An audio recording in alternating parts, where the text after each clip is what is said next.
Hello, everybody. It is me, Demetra Kane. I hope you're having a great day. I am sitting here with Donovan, the recovering Democrat Saadiq, also known as the Black Yule Brenner. Today, we're going to be talking about illegal immigrants close to getting reparations as Black folks live in Los Angeles, California sewers. Now, of course, this is a continuation of the conversation that we had yesterday, as I said, and I'm going to continue talking about this because even after yesterday until this moment, I don't see enough people really mad about this at all. And I'm kind of pissed off again. But nevertheless, the purpose of the Demetra K show is to promote Black love, knowledge, and understanding of all things that go on in the Black community to make us an even better people with the emphasis on even because we're great people, but we can always strive to do better. Like I said, Big Giant, thank you. Hello, and welcome to YouTube and Facebook. You are the other side of the conversation. Also, to my wonderful moderators, thank you for all that you do in holding down the comment section. Donovan, what say you? What say me is this dog is driving me damn crazy. But outside of that, I say welcome to the Demetra K show, guys. Great to have you guys back. Had a wonderful, wonderful conversation yesterday. If you guys did miss it, and if you guys were good enough to share it on your platforms and your groups, we greatly appreciate that. But let's get into it. Before we get into it, if you want to continue to have these great conversations, there's a scrolling banner at the bottom. And if you want to donate, there's ways you can do that. Cash App, PayPal, Venmo. Hey, Demetra gets up really, really early. She's a coffee drinker. She went down to Costa Rica and got the 411 on how the coffee is made and what you're supposed to, what the coloring of it is. If you want to buy Demetra a coffee, please feel free to do that. Also, do not forget to download the African Diaspora News Channel app. You can get it on Google Play, Apple Store. There you will get the Emancipation Channel, original content from Brother Phil Scott, Vicki Dillard, Demetra K, Juan Gale, and a whole host of other contributors to the channel there, to the app there. Also, do not forget, fellas, do not forget the African Diaspora News Channel crew. This year, in tandem with their partner, they will be going to the beautiful country of Brazil. And unfortunately, not unfortunately, I haven't really decided yet. If Donovan goes, that's it for me. It'll be over. You won't see Donovan again other than long-term videos somewhere in Brazil. I'm never going to come back. So again, if you guys are interested in that, I believe they still have some spots. Don't quote me on that, but you can go ahead and join that aspiration if they still have spots available. Also, it's the end of the school year coming up for our high school seniors. What better way to keep them in contact is give them the knowledge of what's going on around the African diaspora. And you can do that by donating and giving to them the African Diaspora News Channel app, Google Play, Apple Store. So this is going to be interesting, Demetra. Let's continue and get into it. Absolutely. And Brother James, thank you for becoming a member for 3 months. Love and appreciate you on that. He says, please play Farrakhan videos on reparations. There's so many of them. I actually saw one yesterday. I just have to gather them, but I did see one yesterday really interesting, to say the least. But thank you once again. All right, so let's get into it. And I'll say hello to everybody once I get done. But nevertheless, of course, you guys know yesterday we had a conversation about Representative Pamelia Jayapal from Washington.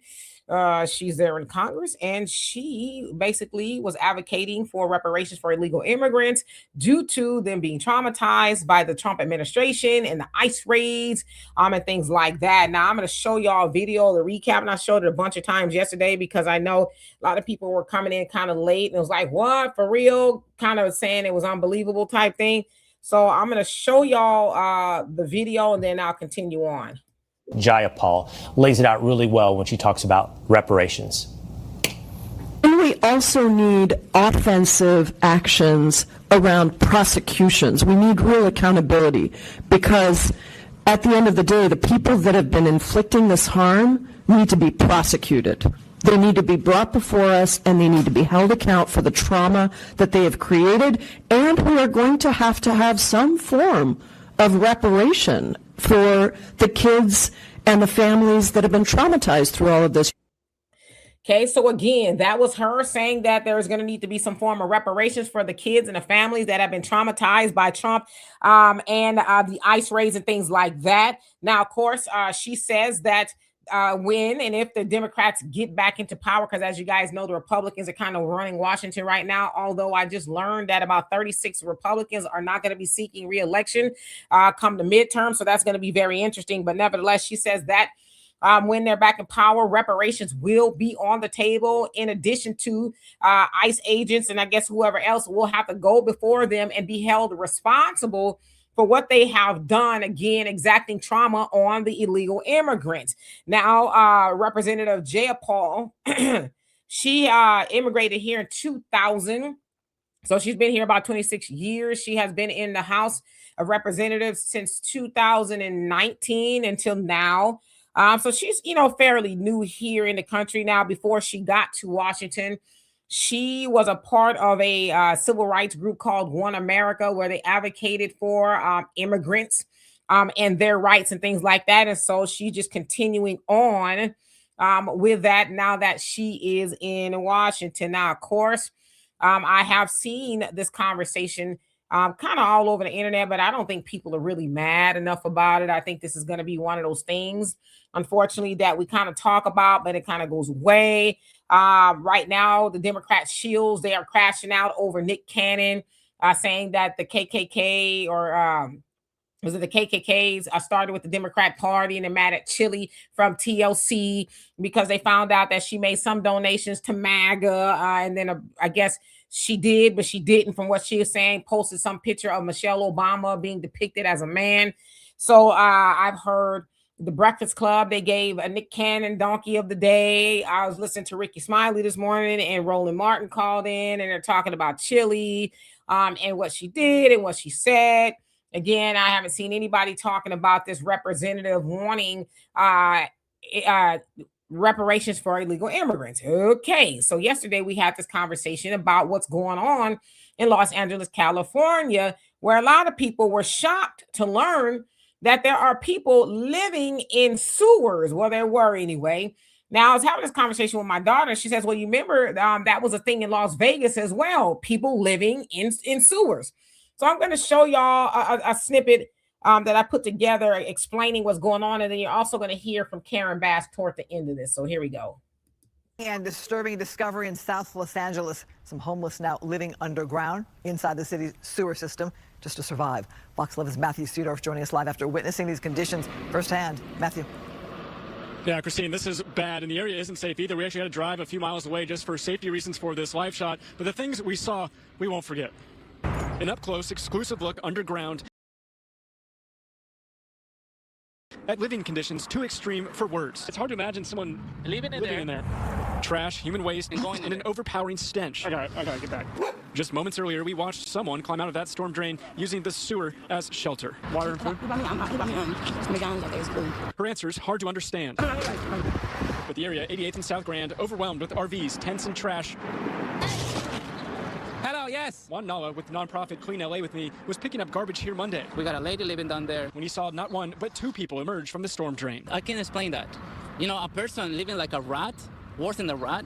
Come on. Hello. And just 2 weeks ago, it happened again. Somebody's living in there. Another street in South LA, another person living underground.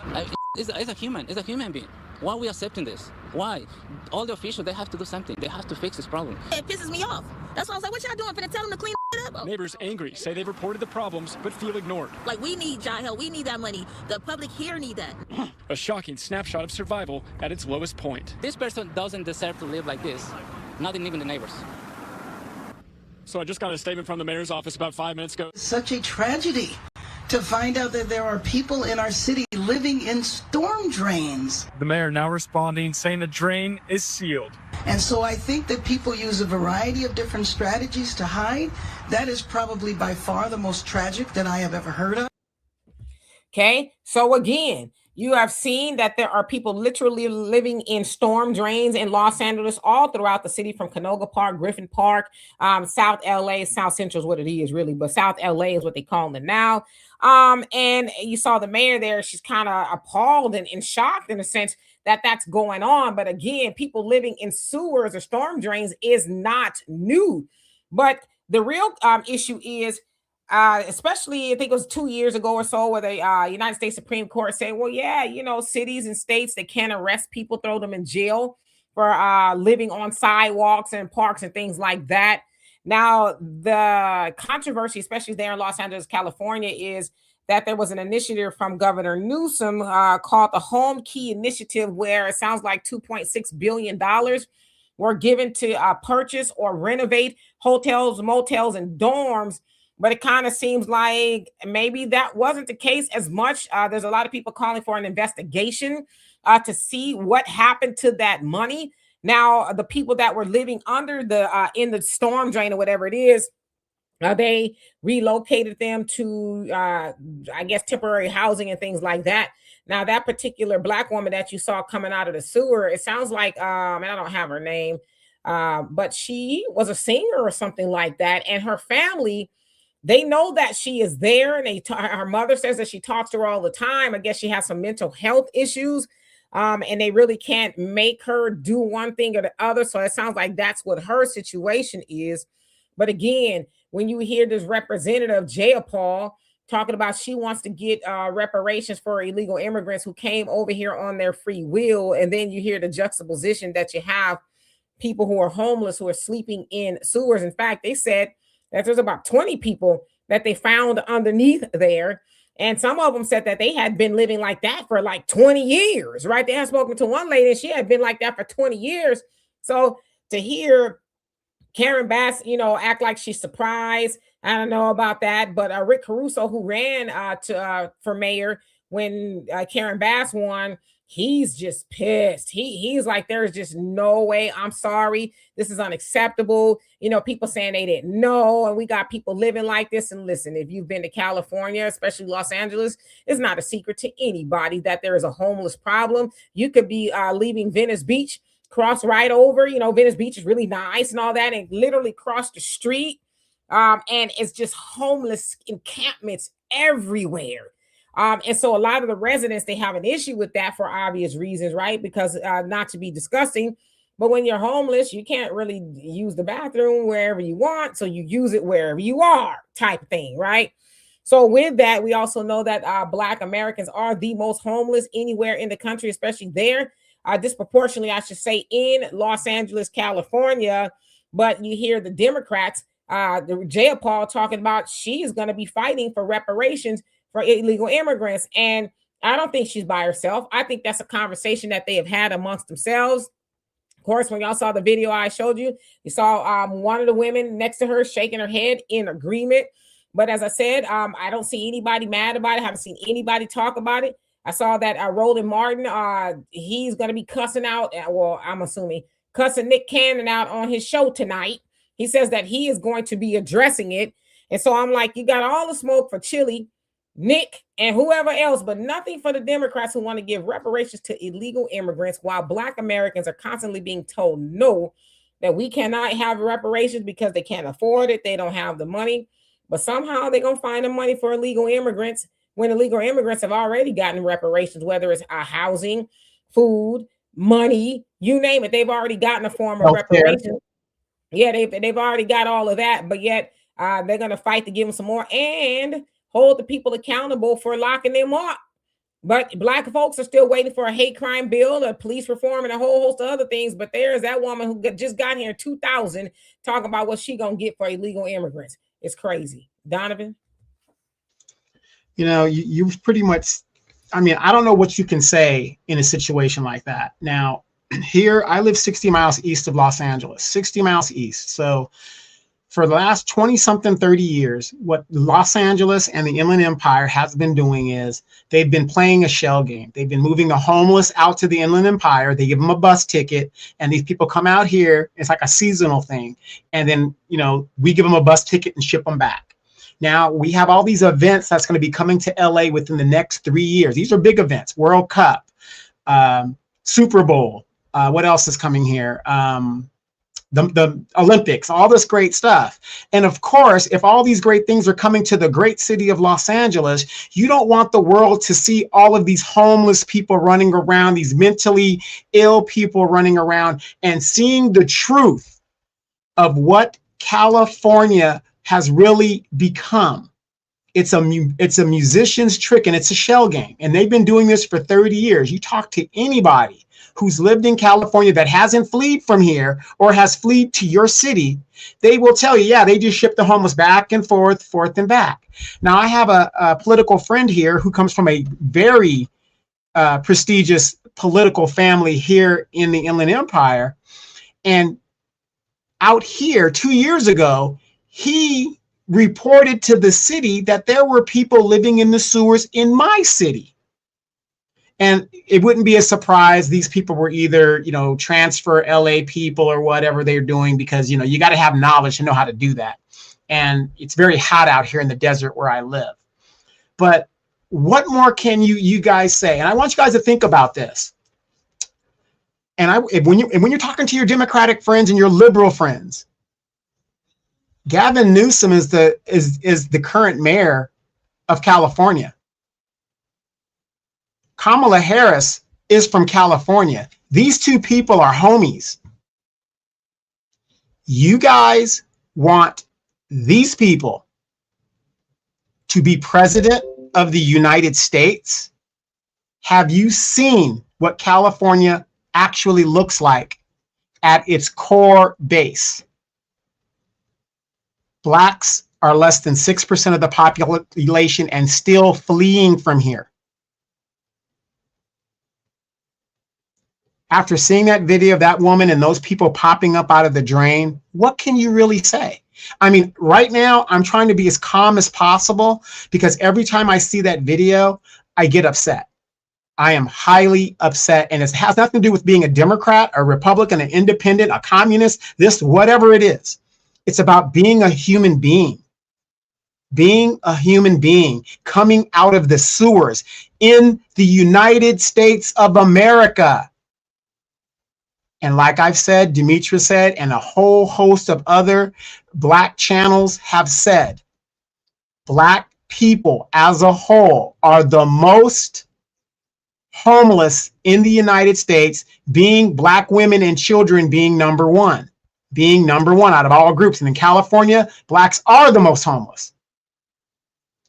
And what does Karen Bass and the Black leadership do about it? Zero.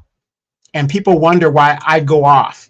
Big ups to Danny C. and Jessica Jackson in Chicago. They have shown the homeless in Chicago, you know what they do? They ride the damn trains all day to stay warm or whatever they need to do. And when you see pictures of the people on the train, they're mostly Black people. And this is a hardcore Democratic city. But we're the ones causing the problems and the ruckus. I want to hear what you guys got to say, because I mean, just seeing that just makes me totally upset. Yeah, and hello to everybody. And like Brother James said, I mean, we vote for that. That's what's really appalling, and we're going to continue to do it.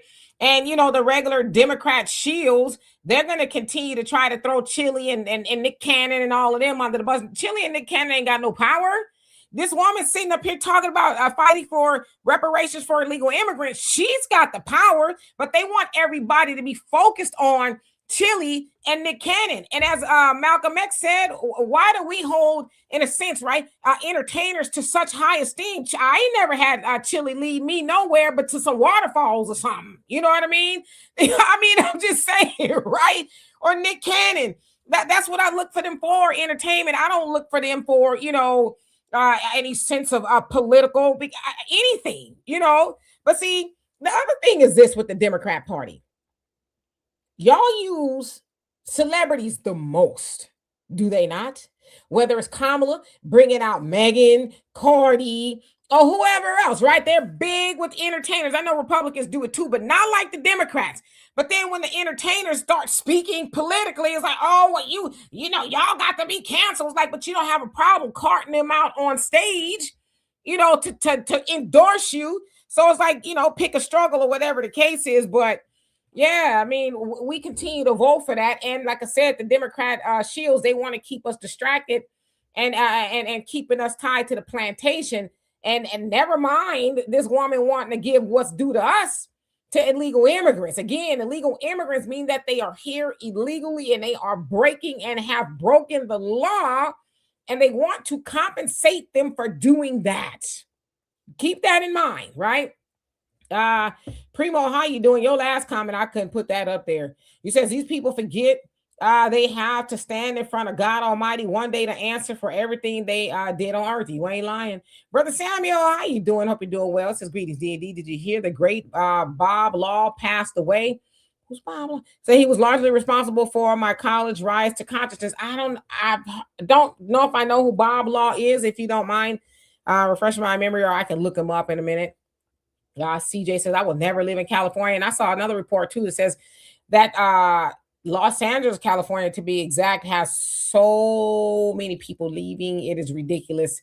And a lot of people, some of the comments that I've seen, they've cited a lot of stuff. Obviously, it's too expensive to live there. They cited that the illegal immigrants are taking over, because we know that Los Angeles, California, especially, they're very friendly and welcoming to illegal immigrants, as we saw Mayor Karen Bass crash out last summer over the ICE raids that took place. And so just a whole host of reasons as to why people can't afford to stay there. It's just a lot going on. And, you know, if Gavin Newsom gets in that White House, it's a wrap.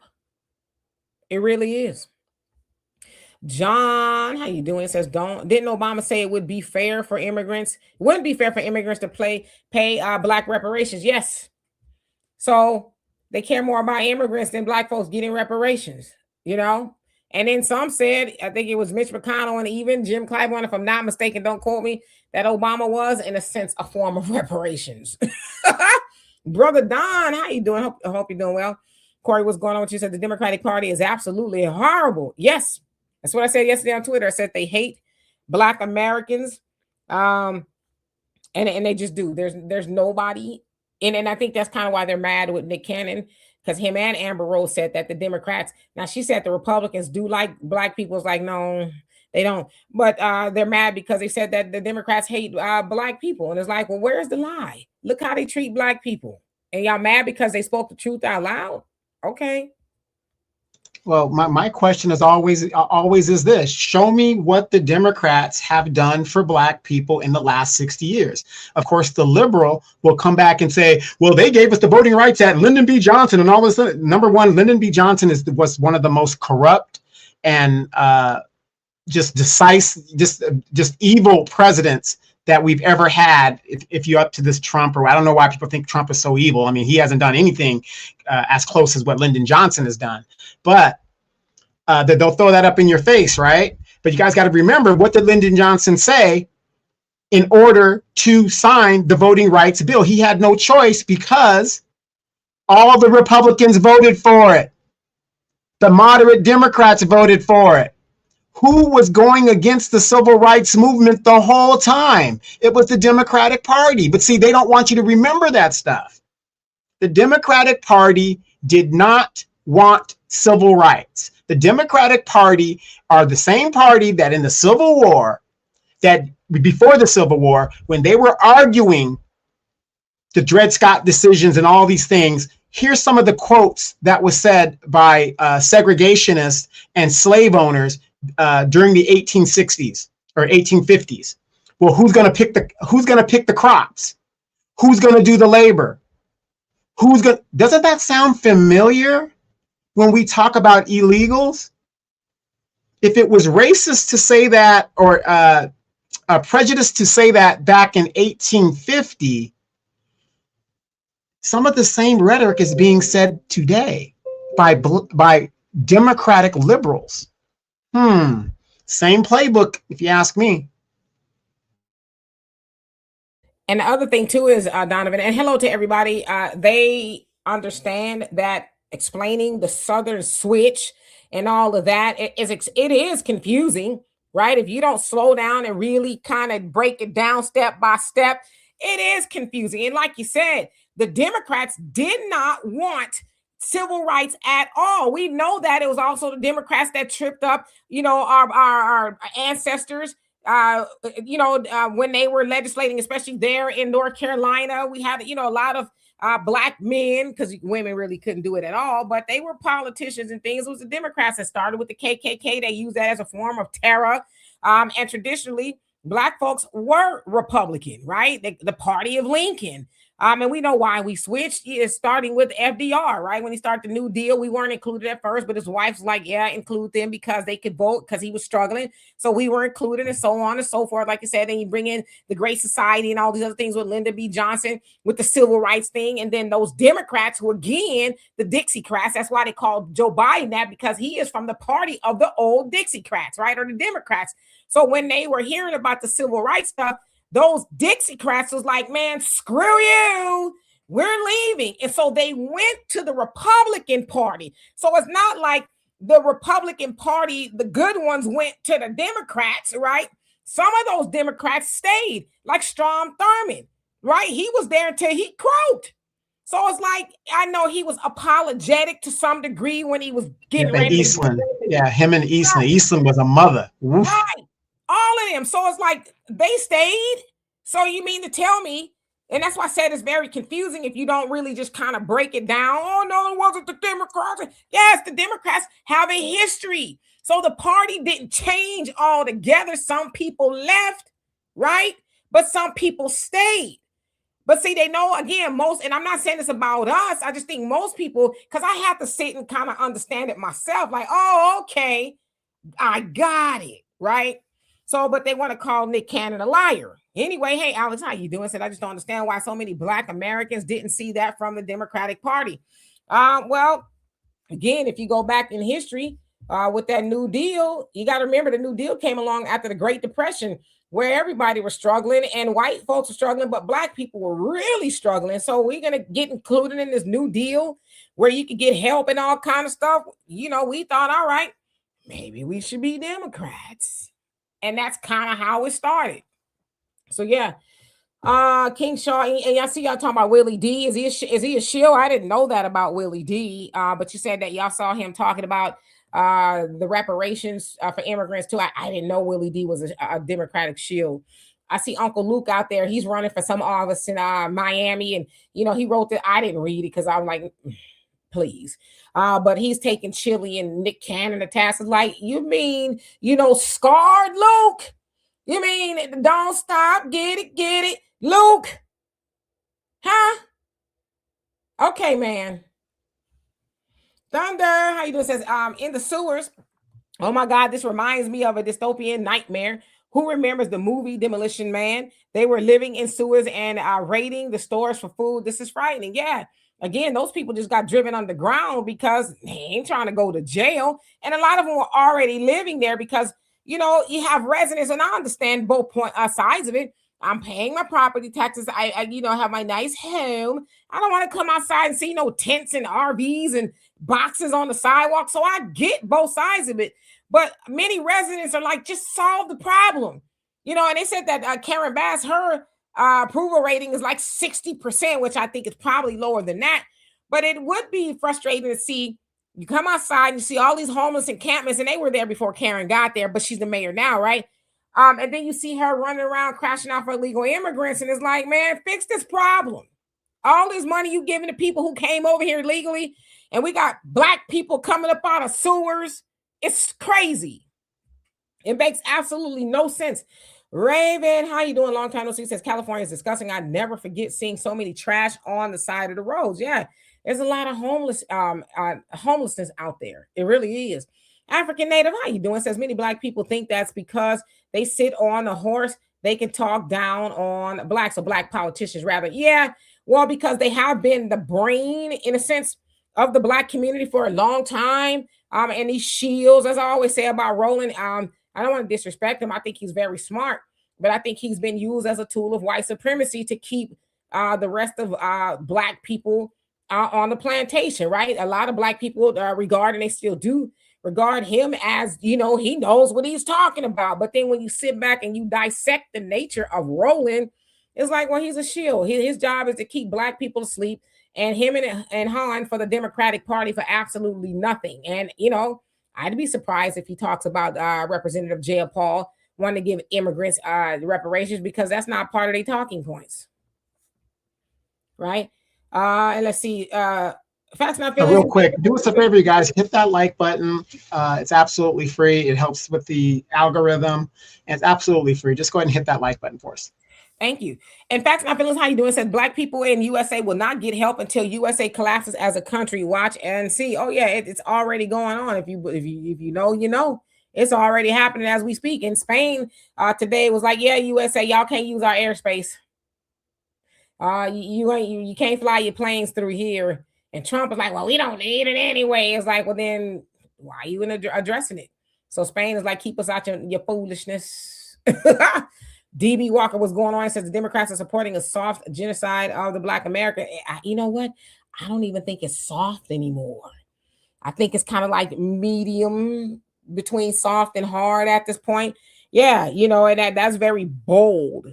Very bold. And I'm going to play this again because, like I said, I don't think people are really mad enough about this at all. Jaya Paul lays it out really well when she talks about reparations.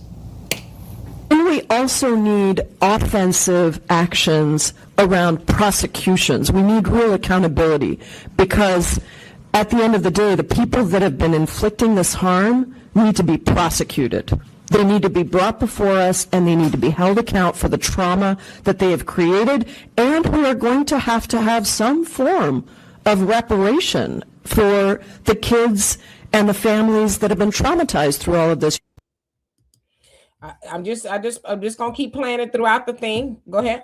Dimitri, I got a question for you. I got a question for you guys out there. Now, notice how she is outraged at, and listen to what she said. People have to be brought to task and this, that for illegal people that shouldn't be here to begin with. And number two, if you're illegal and you're running from the authorities, what do you expect is supposed to happen? They're just going to give you a note and say, meet us at the court later on today or something like, turn yourself in. So that's just my little thing like that. But did you guys notice she's been in office since 2019? How many congressional people, even her, let's just speak about her, Jai Paul, how many statements did she make about George Floyd? How many statements did she make about Breonna Taylor? How many statements did any of these politicians make about Sandra Bland and all of these Black people that were brutalized, murdered, and killed? Ahmaud Marjorie in Georgia for doing absolutely nothing. How many statements did they use? They have the power of the press. This is why an elected official can't sue their constituents. You could basically outright lie on a politician and they can't sue you. And that's that was upheld in the Supreme Court in 1966 because they have a bully pulpit where they can refute everything you're saying.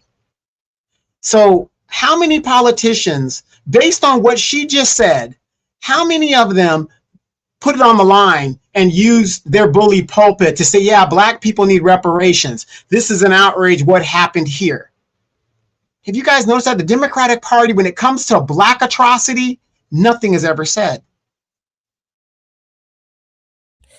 Yeah, that's true. And Brother James, you know, you're saying I'm giving Mayor Brandon Johnson room to breathe. I mean, I don't have the ability. I hear what you're saying, and you know, shout out to Sister Jessica Jackson and Danny C and Zoe and all of them for all that they're doing, and you too, Brother James. But I say the best way to stick it to Brandon Johnson is to vote his black ass out. Excuse my French, but that's the best way to stick it to him. I mean, I could holler and scream all day long. We all can scream and holler, go to the city hall meetings, but the best way to prove a point to that sucker is to vote him out of office, right? Do him like Lori Lightfoot. Y'all didn't like what she had going on, and y'all made her one term. Do the same thing to him. He ain't special, you know, and the people that he's championing for, they can't vote for him. So that's the best way to send a message to him. If you really want to suffocate him, figuratively speaking, don't vote for him. Vote him out, make him one and done, and send him wherever he came from. You know, him and his funky mohawk. That's the best advice I could give, because I'm not going to keep on voting for something that ain't for me. Now, if Brandon Johnson get in there, again, that's not a me thing. That I don't live in Chicago, you right? So I think the best that y'all could do, and I'm going to do my part too. I just trust me, there's so much stuff to talk about it. I can't talk about it all, but I will as much as I can. But y'all need to wake the people up. That's what I tell people. I don't always talk about it here, but you know, different people I work with for whatever reason, I tell them you got to wake the people up around you. That is your job. Because like I said, especially with what's going on in Los Angeles, some of the brothers and sisters that I know, and I've known them for a while, I'm surprised when I see y'all out there in the streets, and a lot of people don't even know. They're like, what? The California Legislative Black Caucus, they did what? They sabotaged it. They don't even know. So while I can sit up here, and y'all got to get out there and say, did you know that Mayor Brandon Johnson has spent, in the city of Chicago, over $1 billion on illegal immigrants, to the tune of Black folks are having their property taxes raised, in some cases to the tune of 133%. See, I don't live in Chicago, but I know the issues. So I get it. But y'all got to get out there and put your feet in the street and just have a 30-second conversation with people. Are you really going to vote for a man who's spending all that money and have these Venezuelans stand up at the city council meeting talking about you don't deserve no money because you lazy? See, a lot of people just don't know, because unfortunately, this is where we got to kick ourselves in the tailbone. A lot of us are sitting up around Tyler Perry and all his foolishness and all this low-hanging fruit, who doing this and that, and Cardi B and all that. That's what we involved in, but you don't even know what these suckers are doing to you that you elect. So we got to get out there and disseminate the information, because people just don't know. And it's part of their fault because they're apathetic, especially us as Black folks. We see that nothing's going to change. So why should I care? Let me go turn on Netflix and watch the degeneracy that Tyler Perry is putting out there. And then when he gets back in office and he continues to usher all the illegal immigrants in there and raise your taxes, then people get mad. So I can try to do my part, but y'all live there. That's all I'm saying. And here's the sad thing. Jessica Jackson lived in, she's from Chicago originally, but she lived in Los Angeles for many years. I think over 20 something years, 30 years, I think over 30 years. And she saw what they did here in Los Angeles. What's going on in Chicago is not new. That blueprint happened in Los Angeles when they gentrified South Central. Thus, you don't see Black people in LA no more.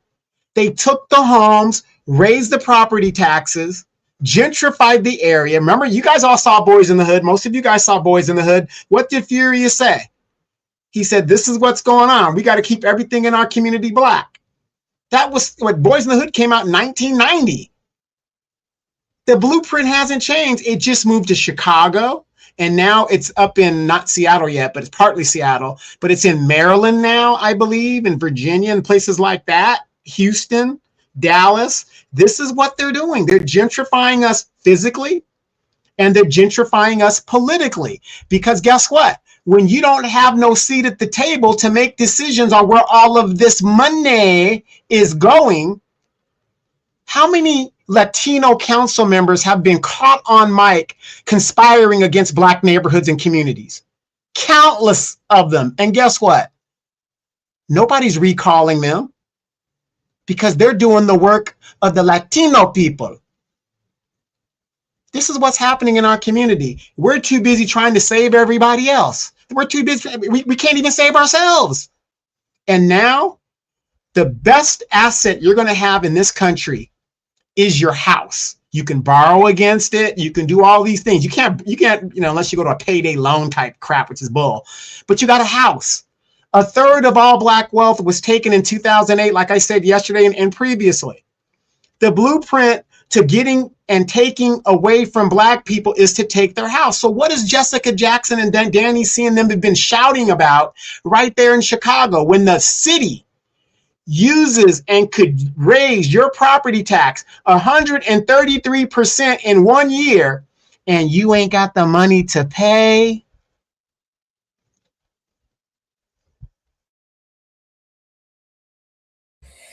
Absolutely.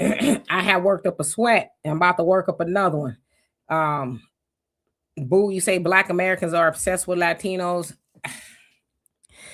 I just don't understand why people just be lying for fun. At what point are Black Americans obsessed with Latinos? Well, let me ask you this, homie.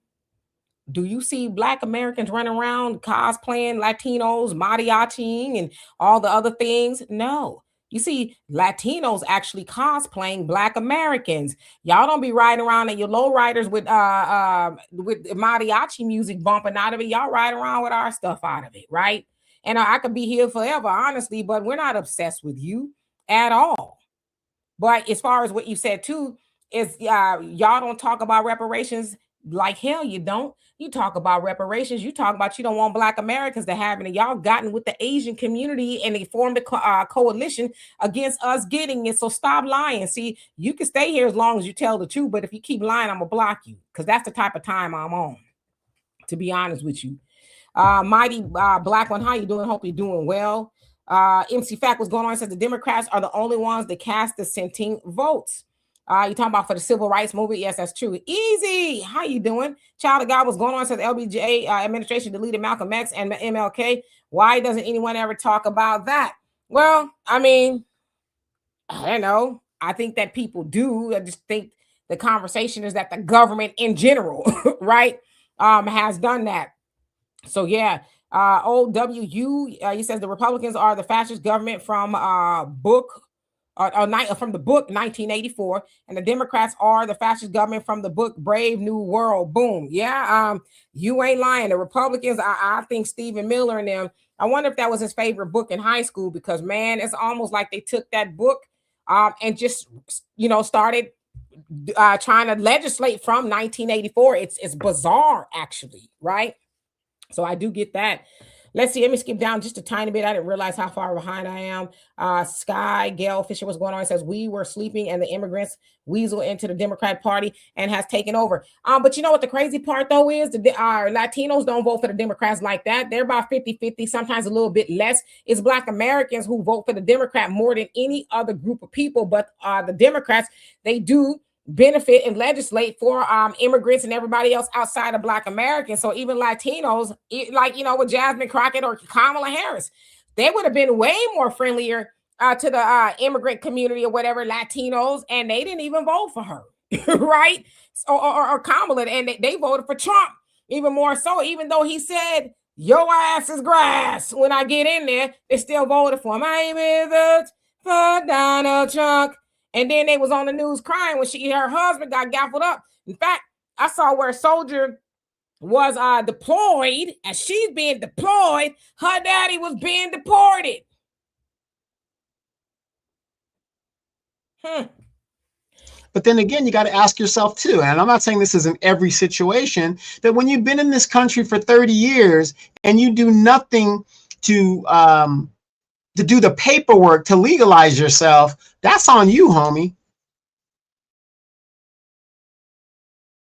I mean, I'm just saying, but there's supposed to be concessions made for that. You mean and you evil. Oh, they just kind of come over here to work. I couldn't just take myself to somebody else's country. I'm here to work.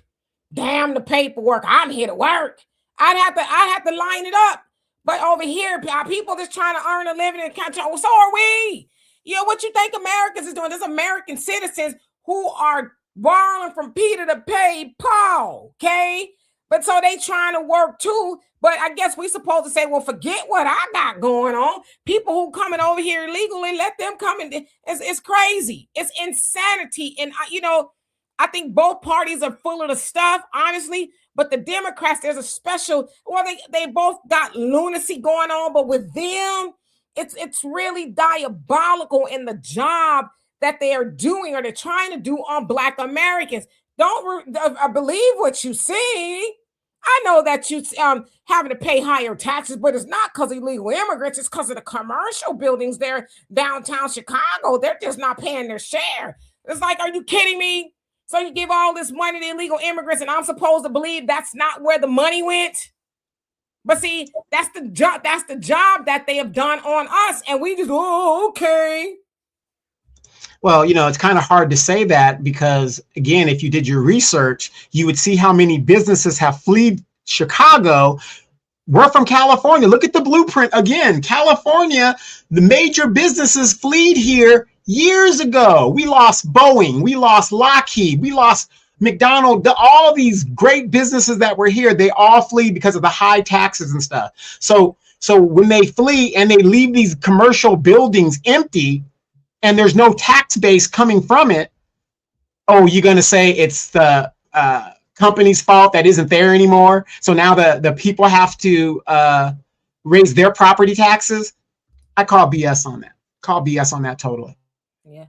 Hey, Heather, how you doing? Says I agree, but we have to start putting that into context. Back then, the Dems had the ideology of the Republicans and vice versa until blacks and poor voted for FDR. Yeah, I mean, and I think most people will argue that they're both racist, right? Neither party, because if you think about it, if the Republicans, even back when we were Republicans, were so great, why did we leave? You know what I mean? Why did we leave to become Democrats if the Republicans were so wonderful? So neither party has treated us right back then and even to this day. Now, there is a call, obviously, and there has been for a long time to up your mighty nation, accomplish what you will, do for self, practice group economics and all that. That's what we should be doing.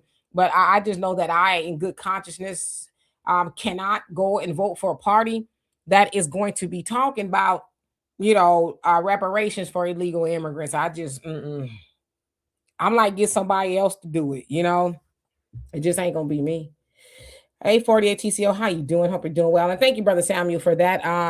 I don't think I knew about him at all. Maybe I knew him by face, but not name. So, condolences.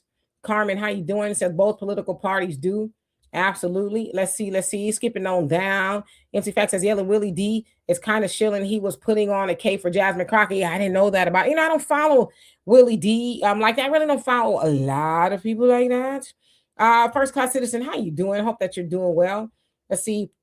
Albert Chill says, yes, Willie D be stepping fetching. What for the Democrats? Says even in his response yesterday, he approached it as Democrats didn't know what they were doing wrong. Messenger, are you for real? Yeah, no. Are you sure your mind ain't playing tricks on you? Hey, long time no see. Oh, you stupid. How you doing? Disney Diva? He says, hey guys, it's Marshawn. Yes, I hope you guys are doing good at Disneyland on birthday vacation. You like at Disneyland. I'm so yeah, she's always, and she was like one of our first people tuning in and stuff like that. Yeah, hey, real quick, you guys, we've got 313 people in the chat, 179 likes. Do us this favor, please, please, please, please. I will have Demetra stand up. Never mind, sit down, stay down.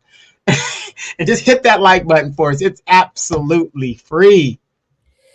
Absolutely. And Teddy, how you doing? Says here are 5 black political parties in America: National Black Independent Political Party, Freedom Now Party, Black Panther Party, Peace and Freedom Party. There are more.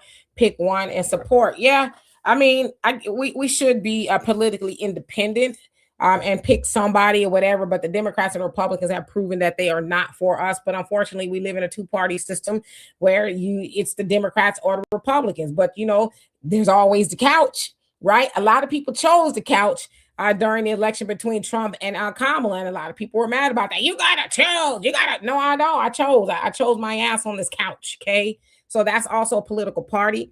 But yeah, we definitely should be exploring our options. And make them line up. I got a question. I got a question for you guys out there as well. Why? Okay, it's because the Democrats stood on this. This is one of the major reasons why the Democrats lost. Kamala Harris, she lost because they stood on this immigration BS. It was a major factor in their loss, right? Why is it? Are they doubling down? Do they not have an education? The immigration issue cost them significant votes within the Democratic Party. Why do you think they're going back to this? I mean, again, when people show you who they are, believe them. They don't want to stand up for Americans. So here they are going and doubling down again for these immigrants. Why do you guys think that they're doing that? Why the Democrats are doubling down for the immigrants? Yeah, again, they lost because of the immigrants, but they're doing it again. Because a lot of them are immigrants. Right? A lot of them are immigrants. Kamala, her mama, was an immigrant, or daddy. So a lot of them are immigrants or have immigrant parents or whatever. So I think that has a lot to do with it. And I think it's been said by a lot of people. I don't think people who, especially first generation immigrants, should be able to get into Congress. I think you need to have some blood in the soil for a minute, because you get in there and you do the foolishness like Jayapal, right? Sister Sunlight says, I hope she gets stopped in her tracks. Well, that's up to us. You know, like I said, there's a million things I could be talking about. I'm gonna try to talk about them all, but I'm gonna continue to talk about this because I just don't want this to go away like a lot of other things do, right? Shy Town Boy was going on says, I love how J. Paul doesn't have this language for black people who are brutalized or murdered, so-called progressive. Yeah, and again, a lot of that is on us because we just say, well, you know, we gotta get Trump out of there. I'm a, you know, and it's like somebody said to me on one of my comments, with the SAVE Act, it's going to jeopardize a lot of black politicians and black Congress people's jobs. I said, well, they ain't doing nothing for us anyway, so who cares? So because they black, they supposed to stay up in there and they ain't doing nothing for black people. Who cares? Maybe the SAVE plan, if that's what it's doing, I haven't read it all or anything like that. But if that's part of it, then maybe, you know, it needs to pass. You know? And they keep talking about this voter ID stuff. It's like y'all gonna die on the hill of foolishness, huh? Just gonna call black people stupid. Like most of us don't have an ID of some kind. Most of us do. Yeah, ever since 9/11, people have gotten IDs. You can't even go into a person's workspace without them having that little ID tag on their necks to identify who they are while they're at work. So everybody's got some form of ID. But just like one of our, I'm sorry, I missed the thing here. Well, one of our jumped up super big. It's just like what one of our co-hosts said here today. I think what it is, the Democrats want this chaos to reign and blame everything on Trump because you have no other option. When you have a two-government system, a two-party system, you have no other choice but to vote one or the other or sit it out. And that's what I think is the plan. Hey, we're going to do for our immigrants because these Negroes have no other choice but to vote for us because Trump is horrible. Like I said, I ain't afraid of no ghosts, which, you know, Trump might be one soon. But I'm not afraid of no ghosts. You know what I mean? They want us running around here weak in the knees and scared and shivering and shaking. Our people have survived the worst, right? We have survived the ultimate game and are surviving, okay? So we supposed to be scared now? Traditionally, our heart don't pump no Kool-Aid. We do what we got to do. So all of a sudden, that's that fear tactic, right? They want us to be scared. Oh, Trump, this, that, and the other. I would say, you know, and this maybe just me, and people are going to get mad, but I don't care. Even to this day, Trump and all the foolishness he got going on, the stuff that he has done, in a sense, to Black Americans, pales in comparison with the Democrats have done. Okay. Now I know they'll say, oh, he's getting rid of the museums and this and that, the books and the schools and the plaques and the so freaking what? Is he's getting rid of that kind of stuff? We don't need no museum to tell us who we are, or do we? Do we need a museum to give us knowledge of self? As I always say, and I'm very passionate about that. You need the white school system to teach your children who they are. They're not gonna do it right. But see, that's what they want us to be mad over. Oh, they taking this and they taking that. Oh, there was some Black ladies who was in the military that was up for promotion and Pete. So what? So what? That's exactly what I said. So what? What's new? Yeah, but you didn't have nothing to say when Biden had that one Black lady up there at the UN, voting no on stopping, putting a ceasefire with Palestine. She's like, well, no, we would love to do it at this time, but the United States, we just can't see a pathway forward. Y'all don't have a problem with none of that, right? So what I'm saying is these Black ladies that's in, was up for promotion in the military, what was they going to have them do? You know what I mean? And how does that benefit the rest of us? It doesn't. It's all symbolism. Quan says, I remember when LA was over 50% FBA, the gentrification has been happening for years. I think the LA fires were to finish the deal, especially with the World Cup and Olympics coming. You say, San Francisco, Oakland, no different. Yeah, I mean, you might be on to something because a lot of people are saying they're at a standstill with getting, any results on their properties and things like that. Karen Bass, for whatever reason, the governor, they kind of like dragging their feet. And that was some prime real estate too. And a lot of Black folks. Yes, and they want that real estate. And here's something else, you guys. I want you guys to pay attention. You must pay attention to Chicago. That is the test bed, is if this thing is going to work to take Black properties and Black wealth. You got to watch Chicago. But at the same time, you need to watch the California primaries. In California, it isn't we don't have a Democratic primary and a Republican primary. It's just a general primary. So the top two candidates are the ones that are going to, face off. And right now, according to the polls here in California, 2 Republicans are at the top. And it is a good chance the Democrats will be closed out for the run for governor. So pay attention to that, because this is a super Democratic state. And if 2 Republicans win the primary to go to the general election, you're seeing a swift change and a rebellion within the state of California. Yeah, I've seen that. And maybe California, they don't need nothing like the governor though, or Gray Davis, but maybe it needs a change. You know what I mean? Because at the rate it's going, California, as I always say when I go back, it's unrecognizable. Every time that I go back to California, I'm like, I don't recognize this place, and I'm born and raised in California. King Shaw says, Dimitri and Donovan, when are Black women going to follow their husband's interests like other cultures of women do? You talking about politically? I mean, the Black man votes just like the Black woman, so maybe she is following his lead.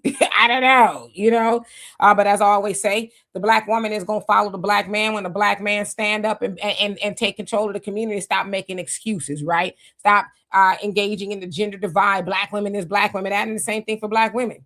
As soon as that stops and we say, hey, we need each other, that's when we'll do it. But, my answer is always going to be the same. Black man, stand up and take your rightful place. I know that a number has been done on y'all too, from the plantation, but y'all got to, shake it off and say, okay, Black woman, I'm going to need you to sit down. I got it, and really get it. Here's the thing. What y'all need to do is follow the lead of Miss Sweet Talk. She's like down for her, she knows what she needs to do. So wait, friendly, fit, and beautiful. There you go. Yes. Friendly, fit, beautiful. Okay. I can think for herself, as resourceful, right? And don't take no mess. See, y'all like to leave all that out. Cause I'm telling you right now, the women that allow men to push her over, and yes, y'all be out there with sassafras talking about, shut up, open your wallet. And y'all, and then when the minute she don't call you back, I don't know why she won't call me back. Why? I text her, she don't call me back. What did I do wrong? And she like, man, get off my damn line, you brokey. Anyway, let me shut up because I was doing too much. El Buddha, how you doing? Says Chicagoland's already refused to listen to the Nation of Islam, so they're getting what they deserve. Yeah. We'd all been better off if we listened to the Nation of Islam a long time ago, but, we hard-headed because we like, white people and everything that they say. Well, if nobody white then said, then it ain't coming. The white person could literally say the same thing somebody Black said, and Black folks run all over like a chicken with their head cut off. Did you hear what happened?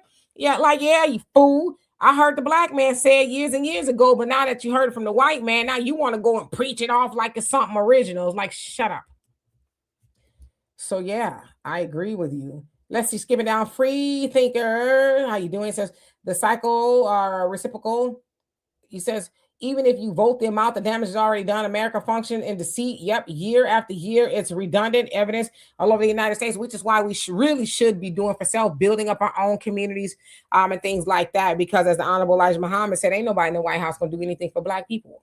We have to do for self. We have to. But y'all got to remember, via the Democrat Party, especially, they do not want Black people to do for ourselves at all. The church, they don't want us to do for self either. They don't want you to have knowledge of self, because the minute you wake up, you're going to be like, what is I doing up in this church?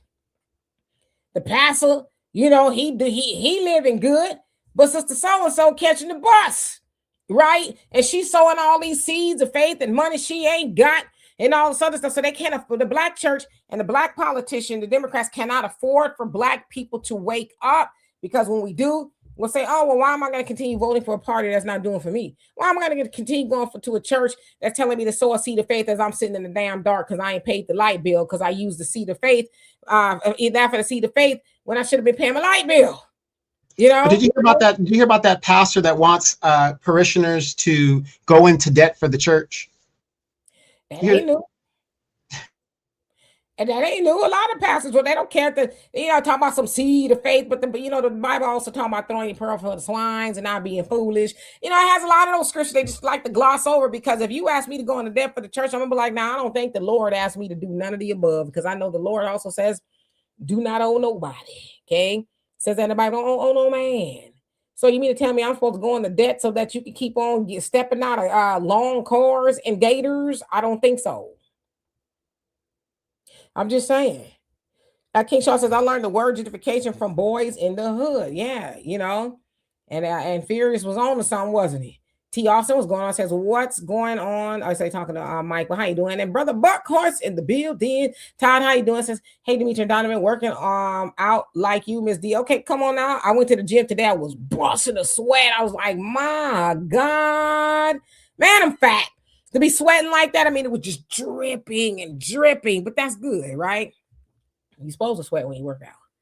Sean, how you doing? Said I came in late. They identified the sewer lady. Yes, she used to be a singer. They showed some of her videos.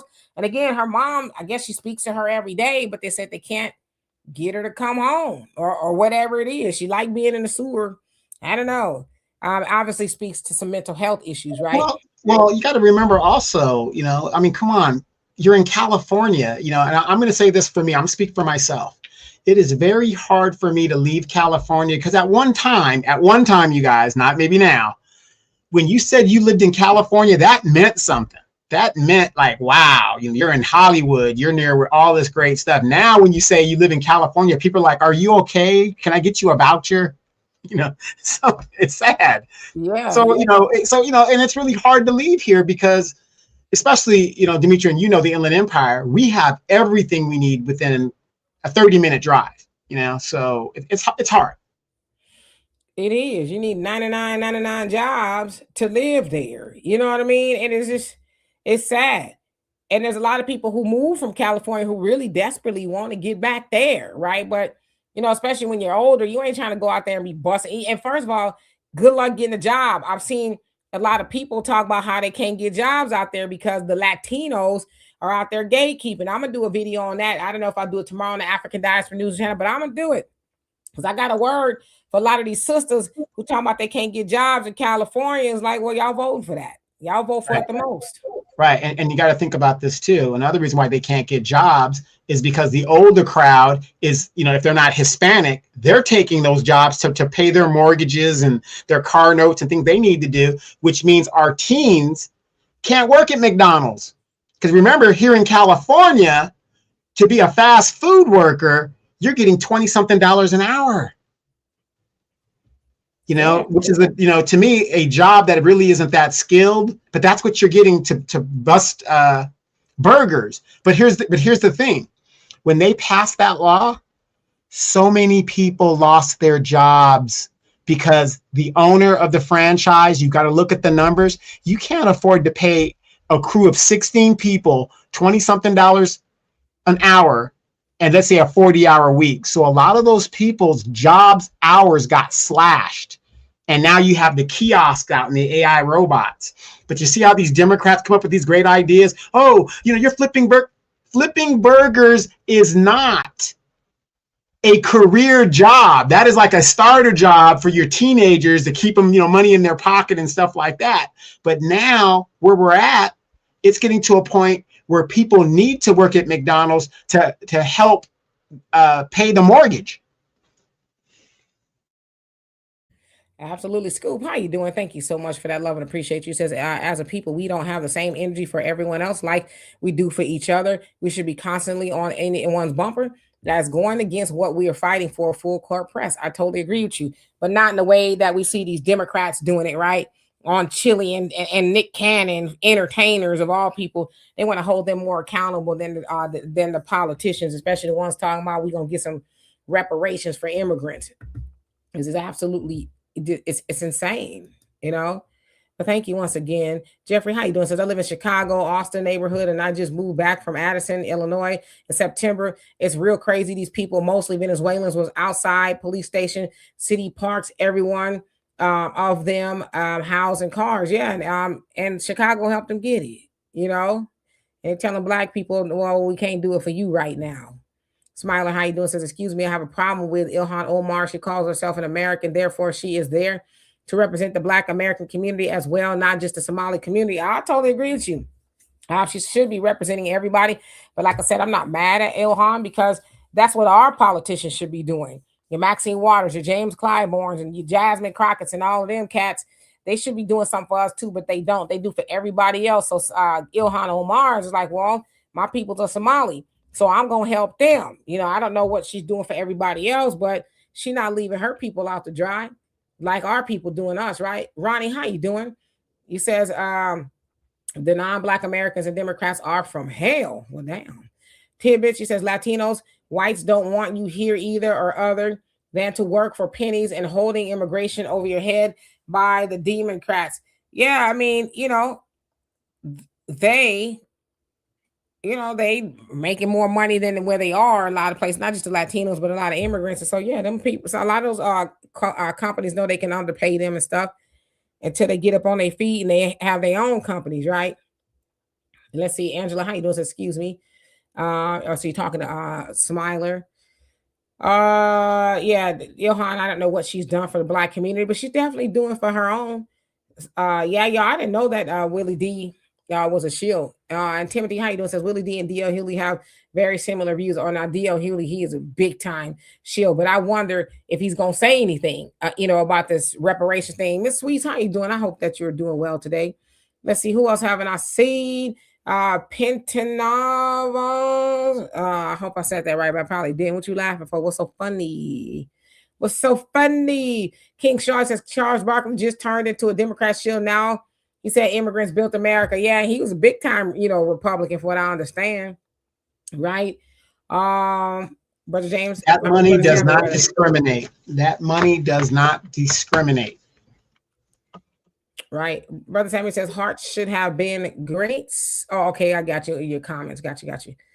Let's see. Black Plumber, what's going on? Says because Trump is so bad, they think we don't have a choice. Well, they hold that over our head. If you don't vote for the Democrat, you're going to the plantation. It's like, well, show me where my plot of cotton is.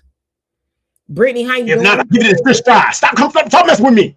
Stop messing. Mr. Clyburn, when are we going to get represented? Never. Original Skywalker, how you doing? Says this is de facto government. The government been gone since the 1800s rather. That's why all your history fake, money fake, immigrants, government ran by descent of an incubator. What? Orphan trained kids. Now I don't even know what all that means. Sounds very diabolical.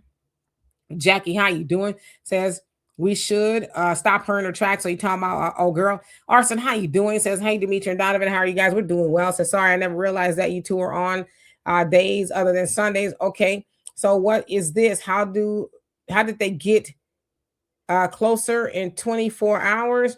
Well, I mean, you think about it, the midterms are coming up. That's what they're putting on the table. She said it herself. You think she's going to stop at that comment? She's dead serious. They're closer to getting reparations than we are. So, I mean, at what point do we wake up and say, no, I'm not going to vote for that? She still needs Black votes. She has a heavy Black voter constituency in her district. But unfortunately, there's a lot of them that will vote for her. And they'll watch her fight to get illegal immigrants reparations, which I'm still just baffled by the whole, the notion of it, honestly. Well, like they say here, Karen Bass giving those LA cards to the illegals there. They're money laundering money from the cartels down in South. This is my opinion. They're money laundering that money because government cannot just illy-willy give money without oversight, which is why $26 to $32 billion is missing in California because there was no oversight. Now, J.D. Vance and those boys are coming down in their fraud task force to find out. But how is Karen Bass, with L.A. being $1 billion in debt, able to just give 1,700 homeless Asians $1 million and 21,000 homeless Blacks nothing? They're money laundering. I don't know, allegedly. Danini, I hope I said that right. How you doing? Thank you so much for the super sticker. Love and appreciate you for that. Yeah, brother James, I'm gonna keep talking about it. You know, like I said, ain't enough people talking about it for me. It's just crazy. Mike, how you doing? So what's up, Demetra and Donovan and chat? My mom just turned 55 in March. Is a Democrat. I am finally, thank God, slowly waking her up, and she has been a staunch Democrat. It's not easy. You ain't lying. Wait a minute. Stop right there. She made that sound like 55 is old. I'm 55. Mike, yeah, Mike. I'll be 55 in less than 2 weeks, about 2 weeks at this point. But yeah, 55, we babies. But yeah, you keep waking her up, Mike. Keep waking her up. Let's see who else. I see I'm so behind. I apologize. Easy says, D, can you convince Donovan to do Jim Clyburn Negro spiritual? I think he just did it a minute ago, right? When he talking about the sloganizing. So yeah. Let's see. Saladin, what's going on with you? Long time no see. Hope that you're doing well. Ricardo, what's up? It says those museums contain our history along with what they've done to us. That's what they want to destroy, the artifacts of their failures. I'm gonna tell you something right now. My since I was knee high to a grasshopper, whatever the hell that means, my daddy has always taught me about the United States history, and I don't know why I was playing with my hair. And what they've done to us. I've always known who I was and am because I had parents that taught me knowledge of self. So I don't understand what the problem is, why we can't teach our own children that. My daddy never sent any of his children to school to learn from the white school system about who we are. It never have. And I didn't send my daughter to the white school system so she can learn knowledge of self. You should be teaching that at home. If you never seen an artifact about anything, you should still know the history, right? That's why I always encourage people to continue having conversations with our elders in our community, because they're going to pass away, and they're going to pass away with the stories, right? The artifacts. They got the artifacts here.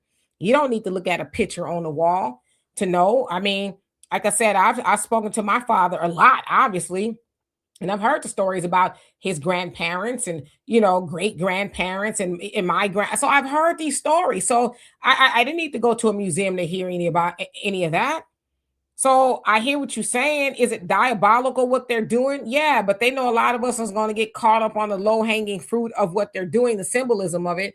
But like I said, if you got the knowledge in your head and in your heart, they can't take that from you, can they? There's a lot of things I'd rather do than get on the internet and cry about these white folks and them taking something away from us. And as the Honorable Minister Louis Farrakhan said, if they could take it from you, was it ever really yours? See, we don't deal with that enough. How you taking something from me that belongs to me? See, when we build our own museums, 100% our money and input and all that, we ain't got to worry about them taking it away. But anytime you are getting something from somebody else and they pull the rug from under you, then what can you do about it? See, that's the part of the do for self, up your imagination, accomplish what you will, build your own things outside of what white people are doing, like the NAACP. We cry about the NAACP, but it started with white people. So was that really for colored people? It's for other colors of people, but it ain't for black folks. I know colored is what they called us, but how we starting organizations with white people? What like Malcolm X said, we do you ever wonder what's in it for them to be sitting at the helms of our organizations? Like, why they got to be all up in the inner workings of what we doing? Wasn't that a white woman that started that organization up in Minnesota where the scamming was caught? Or she didn't start the NAACP, but she was the president there. No. The Somali scamming thing. Wasn't that a white woman that started that? Yeah, it was a white woman, but they don't say. But see, the Somalis got to learn that the hard way. Y'all getting in bed with these white people, and they leave you holding the bag. That white lady probably out of prison already in the Bahamas some damn where. No filter. How you doing? Says the Democrats are in self-destruction mode. Yeah, we need to help them get there a little bit faster. Mama Deb, what's going on? Says, I hope so. We cannot let Gavin win. I definitely think he gonna be on the ticket for sure. Solomon, how you doing? Says 70% of U.S. fertilizer comes to the Strait of Hormuz. Yeah, they didn't think that one through, did they? There's a lot of things that's coming through that strait that is like, oops. Ew. I don't want to gross you guys out, but when you can't get the fertilizer you need to grow your crops, you know what they do in North Korea and parts of China? They use human waste.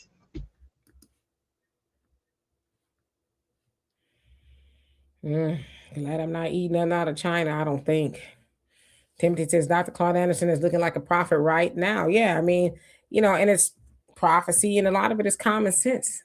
You vote against you vote against your interests, eventually it's going to come back to bite you. And I think that's really what Dr. Claude Anderson has been trying to warn us, stop doing that. And to this day, we're fighting to continue doing it. Well, you know what I really think the problem is? People are worried about how they're going to be affected. We should be fighting for the future, for your kids and your grandkids. We're supposed to leave this earth and our children in a better situation than what we had. I'm not saying spoil your kids, but you're supposed to make sure that there's going to be a future for them. But when you're fighting for other people's children, how does that affect your children if you're fighting for other people's children first? Right. But we've been conditioned to do that. And that's why we do it, right? Yeah, the credit card is crazy. Tradina, what's going on? She says, praying the Psalms daily. It says hourly, if needed for our precious people. Yeah, we should continue to pray. Mom Deb says, yes, California used to be the most beautiful state in the country. I don't recognize it at all, honestly. Sean, he says all these rich California looks like Escape from New York. That's what California looks like now. Yeah, it's on. I don't recognize it, to be honest. Born and raised in California my whole life, with the sans the last 5 years. I don't recognize it. Sean says all these rich blacks are controlled by people power. Why they can't build schools, supermarkets, recreation centers, and laundromats? They cannot. They cannot help black people. They can only get help themselves. They can pretend, but they can't help us to the degree of really being a game changer. Like I said, if I had that kind of money, that's what I would be doing. I always ask Allah, give it to me. I'll do the right thing with it. J Doe, how you doing? Says I wouldn't live in California. I can't wait to go back. Like I said, it's got a lot of things need to change. I don't know if that'll ever happen, but yeah, a lot of people don't want to go back, but I'd like to go back to California. There's no place like it. One Who Cares says self-checkout are not helping. My father spoke on this years ago, and here we are. Yeah, and then we got people, the society in general is fighting to continue to make humans extinct, by ushering in AI. It's the craziest thing. Herschel says that's still outrageous to me. They convinced the government working at a fast food restaurant is somehow a career decision. That was my job after school. That was my job during high school as well. But I will say this, I think it's a little bit more to it than, it's a career. There's just the other jobs that are out there that you could work and take care of yourself and, mortgage and all this other stuff. Those don't exist anymore. A lot of those jobs are gone. And you also have to account for the cost of living. Right? Back in the day, a person could graduate high school and get a good job and retire from that job without having to go amass a whole bunch of student loan debt. They could get these jobs. So now you have these fast food jobs or whatever it is. Yeah, you got a lot of adults working there. And I don't think a lot of them want to work there. It's like, hell, I got to work here. You mean to tell me I could flip a burger for $20 an hour, whatever it is? Yeah, it sounds like the move because I can't go nowhere else and make that kind of money. I got a wife and kids.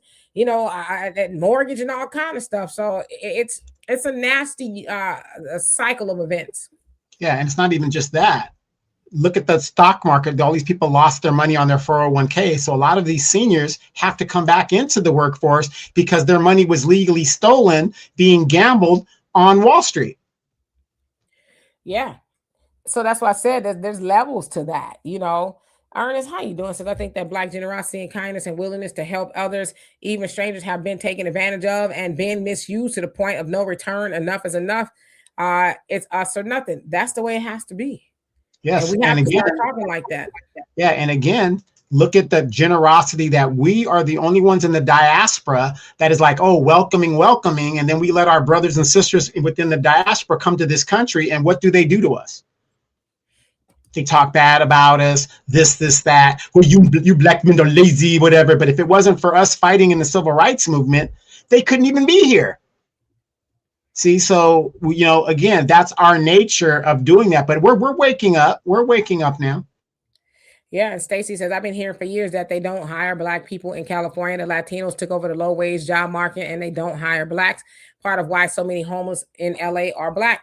That is true, which is why we as Black folks need to build our own stuff because yeah, they do that. They've been gatekeeping for a very long time. I tell y'all my stories all the time of working at Frito-Lay. And they was always with the stuff, trying to lie on black people, get black people fired, and eat white people too. Man, they did a number on this Asian cat. He wasn't there that long, and they lied on him, and he got on out of there. They tried to lie on me. I was like, I prove I did it. I said, she flat out lied on me, right? So that's the kind of stuff they do so they can get their homies up in there. But yeah, they don't want a Negro doing nothing. I'm gonna tell you right now, I learned about the Latinos in California a long time ago. When I was like 22 years old, had my own apartment and things like that. And I needed to wash clothes. So I went to a laundromat and I was waiting for a dryer. And I was next up on the dryer. Do you know that this Mexican dude waited for he blocked me and waved over a Latina and let her have the dryer. And that's when I said, oh, okay. That's how they get down out here. So I've been knew that's how they get down. Now I could have been indignant or whatever it is. I just let it slide, but it was very eye-opening. It's like, okay, at all costs, they gonna say F you blacks, and we're gonna look out for our own people, and that's what we should be doing. But see, had I did that to them, it would have been a problem. And as I always tell y'all, my dad especially, y'all know he's gone on now, but he had a lot of issues with Latinos too. I'll tell y'all a story real quick. One time what had happened was, my daddy was a mechanic, and so my daddy would go to pick parts a lot to get car parts and things like that. So when you leave pick apart, especially if you take your car, and I don't think you can take your car anymore, it depends. So they have to check your trunk and things like that to make sure you ain't really stole nothing up out of there. So he was waiting for the security guard or whatever to come check his car. And then there was a Mexican behind him honking and honking and honking, being impatient. So my dad was like, I don't know what he's tripping on.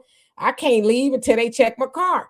So the Mexican dude was impatient and he tried to go around my dad and fit through it. And he scratched my daddy car up. And so then when he backed up, he scratched his car out again. So he said the Mexican dude got all stupid and was talking crazy and stuff.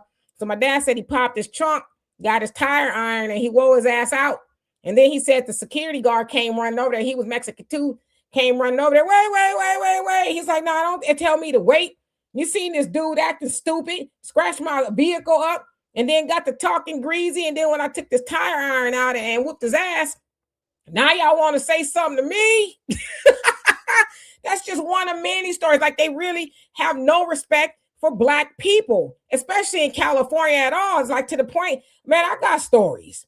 I'll tell y'all another story. I could say I could write a book on the relationship between blacks and Mexicans in California. I might have told y'all this once before, but my daughter was 7 years old. I went to go get a key made at this place, and there was two Mexican ladies standing right next to me, one older and one was her daughter. So the Mexican mama, she kept on like trying to push me out the way as I'm trying to pay for getting my key made. And so I said, excuse me, right? And so she got on, her and the daughter, whatever. I had a headache, like a big giant headache, so I wasn't really tripping with her. So I moved over to the side after I paid, waiting for the lady to give me my key. Do you know that lady walked out the store, lady daughter, and said, next time, show some respect, bitch? When I tell you that headache got the best of me, I walked up on her. I said, what did you say to me? She looked. I was like, oh, you wasn't expecting that, huh?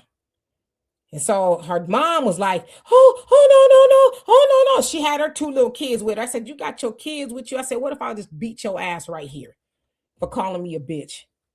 And she didn't say nothing. So I calmed down because I saw my daughter, and my daughter was like, so I followed her outside. I said, now call me a bitch now. She wouldn't do it.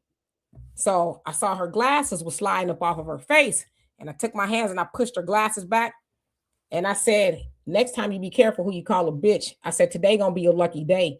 I said, I'm not gonna mess you up because your mama, who is stupid, is there and your children are there. I said, but you might want to be very careful because there's a lot of us who don't like to be called a bitch. And she left, shaped like a potato and everything.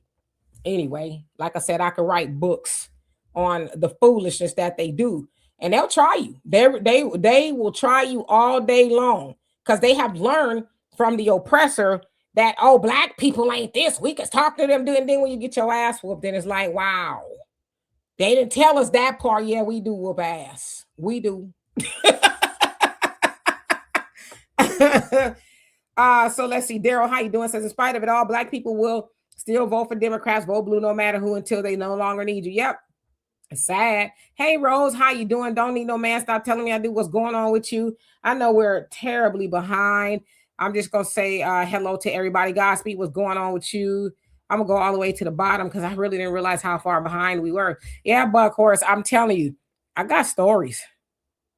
Now, I will say that on the flip side of that, you know, I got some Latino homies and they, you know, been nice and helped me out and things like that or whatever, but they just don't have a respect for Black people at all.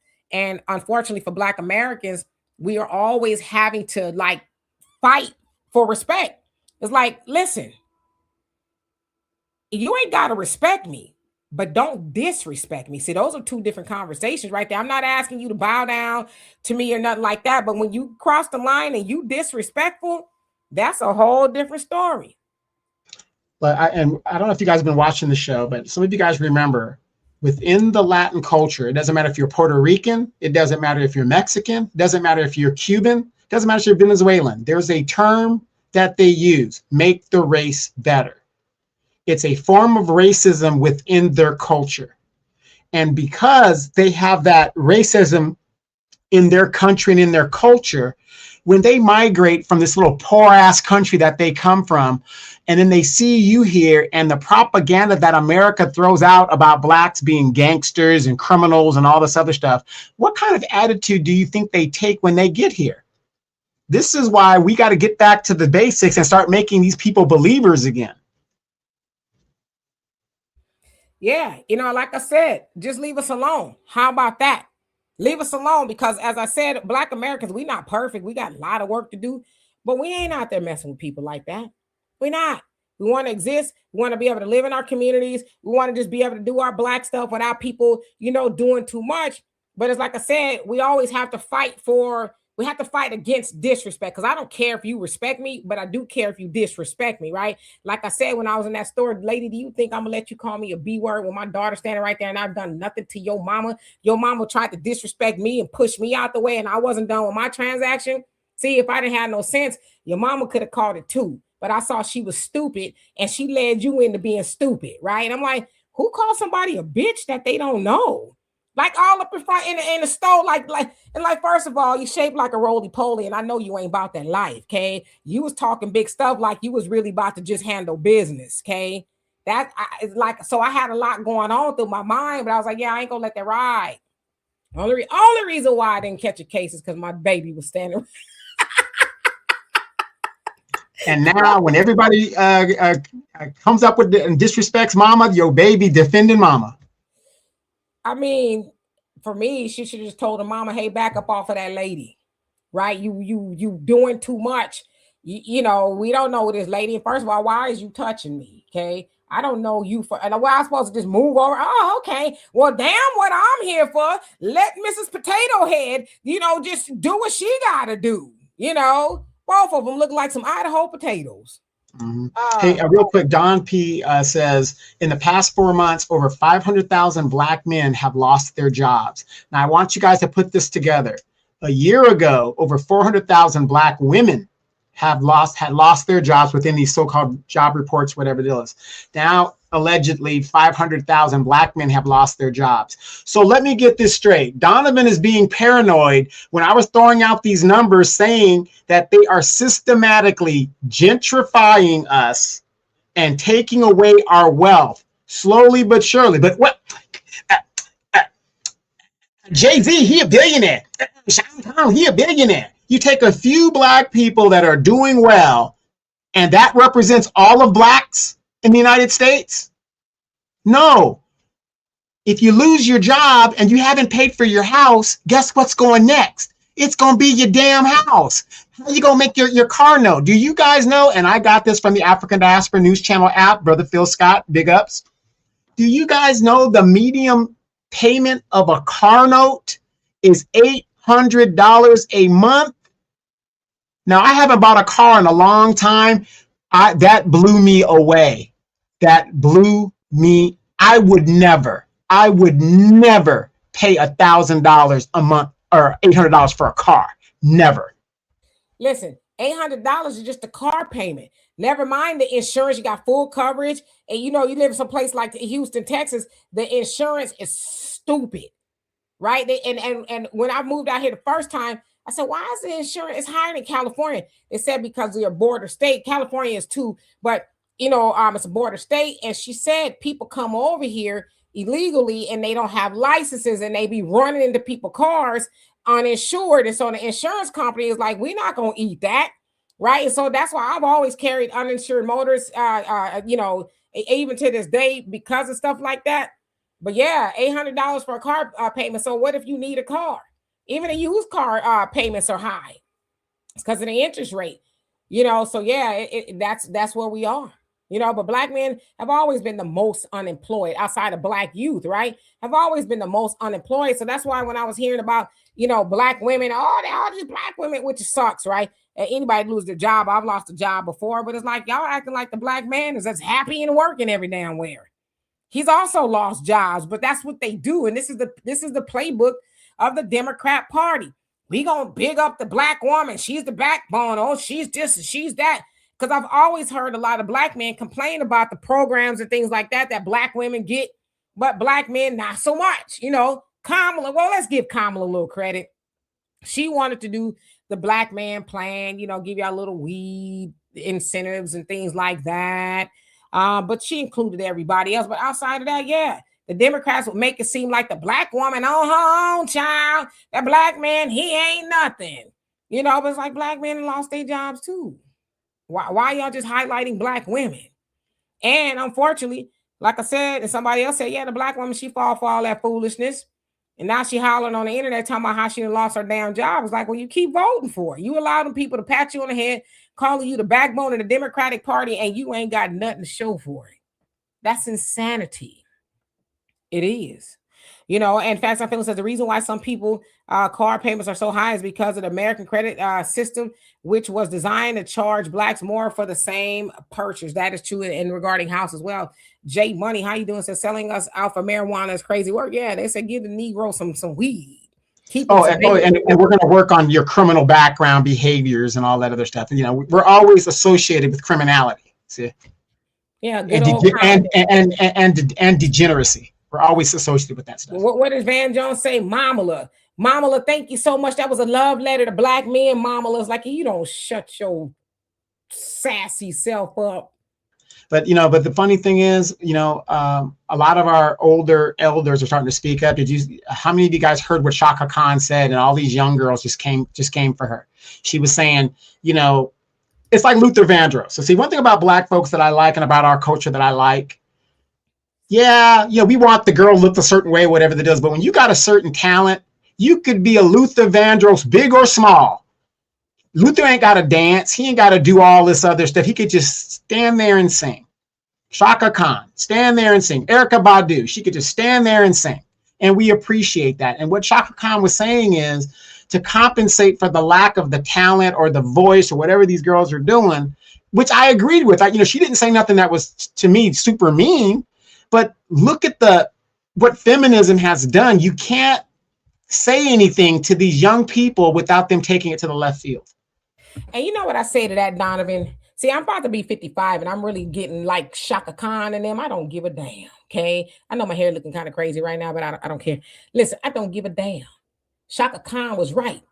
Back in the day, yeah, Shaka Khan, she wore some cute little things or whatever, but Shaka Khan can sing.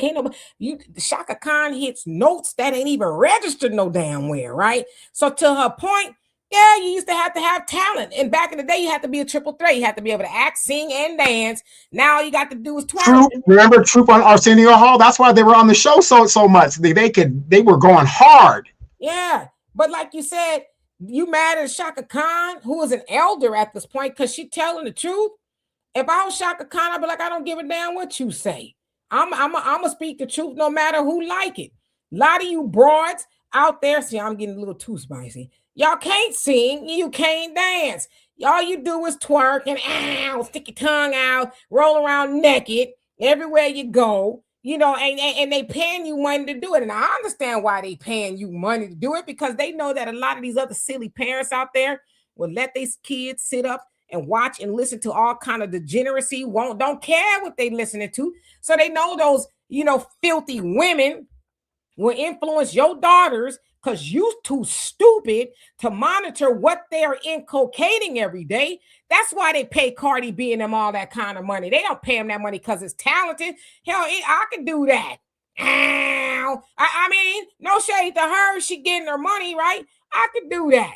But back in the day, you had to be able to hit a note, But the older women, see, what they're trying to do, Donovan, is these young, silly women, they just, shut up.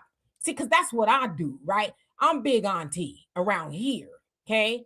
I said what I said. I'm not scared of you, right? My daughter tell you the same thing. She's 33 years old. I'm not going to bite my tongue. And that's where the older women need to get back to. We're not scared of y'all. That's why y'all having a rodeo, changing the dress code, because some of y'all too damn stupid to put some clothes on because you're holding your mamas and your aunties and your grandmama hostage with your emotional selves. You can't say nothing to you. So you out there butt naked, running around and having people having to not take their children to cover their eyes and all kind of stuff because you're too stupid to put some clothes on. Everybody don't want to see that. Right? And what you out there showing, it ain't original. And most of y'all, see, I'm about to get in trouble. You done went to the DR and purchased it. So what you got ain't special. You know what's special is for a man or anybody to wonder, or, what you got going on. You advertising everything you got. And you got a butt. You got boobs. So you ain't special. Will you hook a man? Yes. You'll hook a man, but will you keep him on the hook? Because see, one thing I know about fishing, which I've gone a few times, is once the fish eats the bait and he get away, he ain't coming back to no empty hook. So when you a woman and you out there and you naked, you are a empty hook. You don't have nothing else to keep a man there if that's what you doing it for. And that's the other silly thing. Well, we ain't out here just like this for no man. Well, who you doing it for? Because you could be naked in your house by yourself. So who are you doing this for? Other women? That's a different conversation. Okay. But so what I'm saying is Shaka Khan is an elder who should be listened to. She's been here. She's got experience. She's seen some things. She understands some things. See, wise people know how to take advice from people who've already gone through it and say, you know what? Yeah, I'm gonna avoid the pitfalls. My grandmother, who was born in 1919, told my auntie, if you use meat to catch a man, you're gonna wind up with a dog. Put some clothes on. Put some clothes on. Right? So we got to get back to being able to say those things. But I'm telling you, mamas and aunties and grandmas, stop being scared of these kids. That's what's wrong with them. They out there doing foolishness. I mean, having a rodeo and implement a dress code because you stupid, it's embarrassing. Or let's reverse that. If a man was dressing the way and got his little, what do you call it? 2-minute project is swinging in the wind, women would be appalled, especially with children around. You got grown women going to a family-friendly event that children are known to be there, and you're going to dress like you're going to the strip club. So I agree with that. But Shaka Khan, the respect of, and I know people say, well, she dressed really risque. That risque to them, that Demetra, risque to Shaka Khan's generation was not having go-go boots on. You didn't have the knee-high stockings on and the slip. That was risque, showing your slip. You can't equate the two. And here's a woman who has sold millions of records, known worldwide. And here's the one thing that these women keep forgetting. Shaka Khan is in her 70s. She looks better than a lot of the women that are in their 30s. This is a naturally, from Chicago, naturally beautiful, talented woman who's been there, done that. She's done the rehab stuff, and she's been there. Now she's the grandma. Now she's trying to tell them, hey, where's the talent? Where's the talent? You don't need, when you're really talented, you don't need to take off your clothes. Yeah, but so like I said, I wish that these older women would not apologize, and I know that they don't, but say what you need to say. We know like Monique, She called, they tried to drag and cancel her because she said, please stop going out the house with bonnets on. I didn't think that was an argument. I would have thought that would have been, you know what, you right. It does look a hot ass mess going out the house with bonnets and house shoes and pajamas on. Look like you rolled out of bed and ain't washed your behind at all. That's what I think when I see people out there with pajamas and bonnets and house shoes on. I'm like, I know damn well your ass didn't see no soap or water today. Demetra, I was at the thing today. I was embarrassed. A girl came in there with her bonnet on and she had the pajama clothes on, and I was embarrassed. I was embarrassed for myself. For the race, I was embarrassed. Yeah, but we need to get back to that. No, ma'am. That's why I said we need no, ma'am people at the doors, right? And no, ma'am greeter at Walmart. No, ma'am. No, you're not coming in here like that. No, sir. You got the mirror back in the day. No shirt, no shoes, no shirt, no service. We got to get back to that. You coming in here looking any old kind of way. You can't. We don't need your money that bad, ma'am. Sir. No. Arson, thank you so much for that. Love and appreciate you. Says, let me address a popular comment. The immigrants in politics ignoring FBA actually follow an agenda. Plenty of popular FBAs already selling you out. Yeah. The immigrants, they trying to get their people in, you know, and legislate for their people. Again, I'm not mad at them. I'm more mad at us for continuing to vote for that. And that's not hating immigrants, right? I know plenty of immigrants.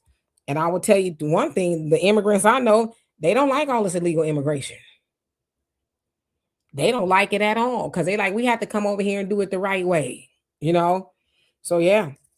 But anyway. Yeah, the average time to be a U.S. citizen coming in as an immigrant is about 11 years. It takes 11 years. And one of the requirements is you must learn English. Go look up the videos of Obama, Clinton, Bush, all of them that talked about immigration, no matter what side of the party it was in the 90s. One of the, and it's still a requirement, is to learn English. I was at the store today and there was a dude, because I'm in California, but it's a little bit different here. How are you in my country and you can't even speak broken English? But Donovan could go to the DR and I could speak at least broken Spanish. But you in my country asking me if I speak Espanol. What? And you understand broken Spanish too in DR. Ay papi, ay papi, ay papi. PS Corporation, you say when they came, yeah, I didn't understand that. When they came from Felicia Rashad, Claire Huxtable, Black American mom, I knew then we were cooking. I mad at Queen Mother Felicia Rashad for saying put some clothes on. Why did that become an argument? I was so confused. Wait. Put some clothes on at Howard University, one of the Boulay and one of our so-called Black leading schools. She said when she went to Howard University and saw how the women were walking and boys were walking around at Howard University. Wait a minute, Howard. Kamala Harris went there. Anyway, you guys get my point when I did that, right? Howard University. This wasn't at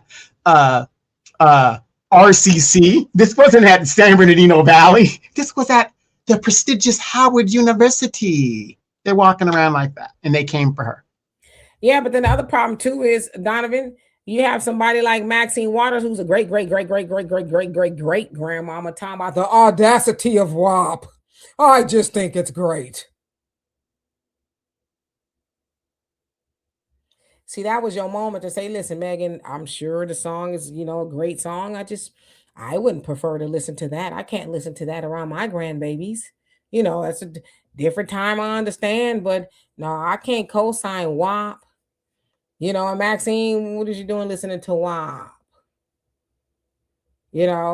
But see, again, that's letting the younger generation, I'm not saying they can't lead, they can, but Maxine, you know better. You invented the slip. Okay, you invented all of that, and yet you sitting up there talking about, I just think it's great, the audacity of WAP.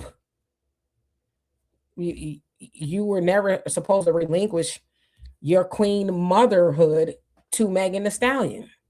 That would have been a teaching moment. I don't know if I couldn't imagine my grandmama talking about the audacity. I just think it's great. And I don't know what my grandmama was doing, but shit, I didn't know. My grandmamas didn't act a fool and do all kind. You know, we never, Donovan, we don't know what our grandparents was doing or our mamas because that wasn't your business, right? Well, put it like this. My one grandmother on my daddy's side, she had a child every other year from the time she was 14 up until she was in her, I think, 46. Married, though. She was married. I'm about to say the same man. Don't put it out there like your grandma was like, ow, ow, ow. He was married, though. But the point is, back in those days, you don't know what they were doing. What's a paw? I'm scared to ask Tyrone. What's a paw? I know WAP. I know DOP. Okay. But what's a paw? Angela, how you doing? Says, when I was in college at HBCU, we dressed professionally. I think the students today are imitating what the Caucasian school do. You know what? My dad used to always say that. He says there was a time that we didn't see black women do the things, not out in the open anyway, or dress the way they did. He said it was almost rare. But he said these black women, I'm going to tell you, my daddy gone, he would always say you can't tell the difference between a housewife and a hoe nowadays. Well, you know what? I kind of agree with that. Black Greeks. Not saying there weren't no black Greeks in that area, but I'm just saying to emulate what the white folks are doing. And how many of you guys remember the vice presidency's residency? Who invited the Howard University students and the HBCU students there? And they were playing Cardi B and twerking in the vice president's residence. Kamala Harris invited these people, and these are like the top students of these HBCU universities, and they were all over there like they were at a house party. Yeah, so, you know, for me personally, before we leave, I'm just really looking forward to us bringing decency back. It's almost like decency is a dirty word. You know what I mean? I'm looking forward to bringing that back. And as I always say, it's up to us, Donovan. It's up to our generation to try as best we can, is to instill something in the next generation and say, hey, we got to be appropriate. We got to be decent in the way we think, the way we speak, the way we dress, all of that, because we are the standard, right? Black folks are the standard. People ain't trying to be like everybody else. They're trying to be like us. And you even notice even the degeneracy. They copy our degeneracy. As I always say, you think I'm lying. Look at gay white dudes. Gay white dudes ain't out there acting like June Cleaver. They out there acting like Boom Quisha. Girl, they emulating that. I'm like, all the black women you can emulate. Why not somebody like, Felicia Rashad? But they wearing bonnets. I'm like, out of all the things y'all could cosplay from black folks, you want to cosplay a bonnet? Okay. So yeah, I can't wait till we really bring decency back. And it's not all of us. There's a lot of us who are decent.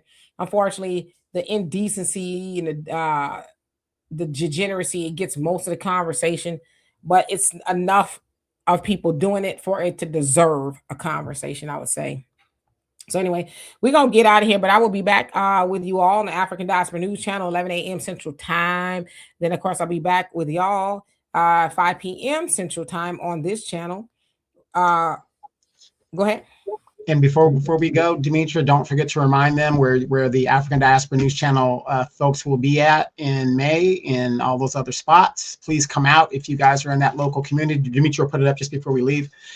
And also, don't forget to download the African Diaspora News Channel app, where you get, again, additional things. The Afro AI bot. I love it. I love it. I love it. But here you go. The Ohio Black Expo. Demetra K will be there, and the News Channel crew, special guests, and they will have a nice little symposium, and you can meet Demetra K. Fellas, if you think this woman is gorgeous, and she is, but remember, you're only seeing her from the top up. Go see her in person. And that's what you gonna see.